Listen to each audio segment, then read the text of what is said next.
Hey guys, happy Monday. So this week we're gonna take a bit of a break from PowerPoint, and well, probably this week and next week, and we're gonna work on certain types of documents that you're gonna need to know how to create. So let's get started. Okay, so business letters and memos is what we're talking about today. Okay, let me present. Okay, I'm gonna move me over. All right, so business letters and memos. All right, let's go. So we're going to look at the difference between a business letter and a memo. We're going to distinguish the format of a business letter or a memo, and we're going to look at the difference between the two. Okay. So business letters and memos are the two most common forms of communication in a business. Okay, usually they are used to convey some type of message, to spread some type of information through an organization. Nowadays, we don't really use business letters and memos as frequently, but you do need to know how to craft a good business letter if needed. Okay, so these are more formal. They're used to pass information along for jobs. They have to be written very well, compressed, concise. They also should be written under the assumption that the audience has very little time to read it. So it has to be very short and to the point, very clear and succinct. Okay. They're first impressions, and they're often used to communicate with people prior to meeting. So it has to have good grammar and good punctuation. Okay. This is extremely important. Okay.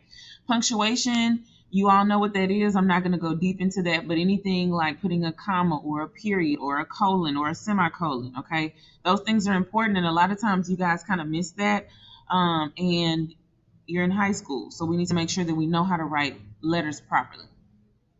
Okay.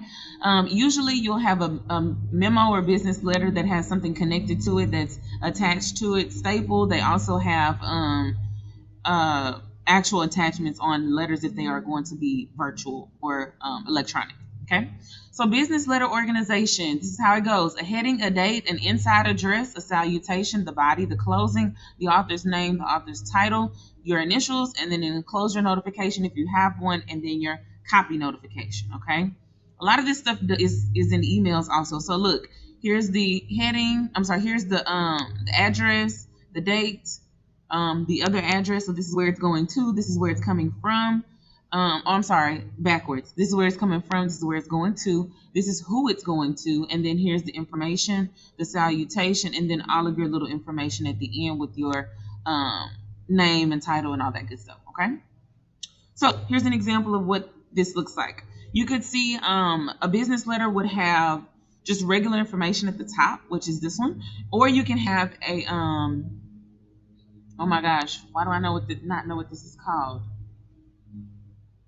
Letterhead, and it's right here on the screen. Wow, brain fart. This is a letterhead. Okay, so that makes documents look more official sometimes as well. Okay, so it's not always mandatory to have your address on there, but if you do have it, it should be placed 2 inches from the top of the page. And then of course you have the rest of the information that follows underneath. Letterheads help to give that information without you having to type it. So you can put your letterhead in and it'll have all of your company information, and then you don't have to do anything else for your document to make it look official. You just throw the letterhead in there and keep going. Okay. Look at the margins. Make sure you pay attention to that, what the margins and the spacing is like. You will have the date. You can have the date written however it is in the standard American format, which is month, day, and then year. In other countries, it is different. Okay. Inside address is who it's going to. Full address, okay, including the city and state and the zip code. Y'all forget zip code sometimes when you do addresses. It's the name, it's the street. It's the name, it's the company, and then it's the street with the numbers for your address plus the street name, then the state, and then state, and then the city, and then the zip code. Okay. Salutation is hello, dear Mr. To whom it may concern, whatever, however you want to do that. Okay. The body has all your information. It's very short and to the point. The first paragraph of the business letter is used to state the main point. Okay. Always should state the main point, and it should begin 2 spaces below the salutation. So you hit enter and then enter again and then start typing. Okay. The body has to be first paragraph, intermediate paragraph, closing paragraph, just as you know any other document to be written. And then you can use personal pronouns to refer to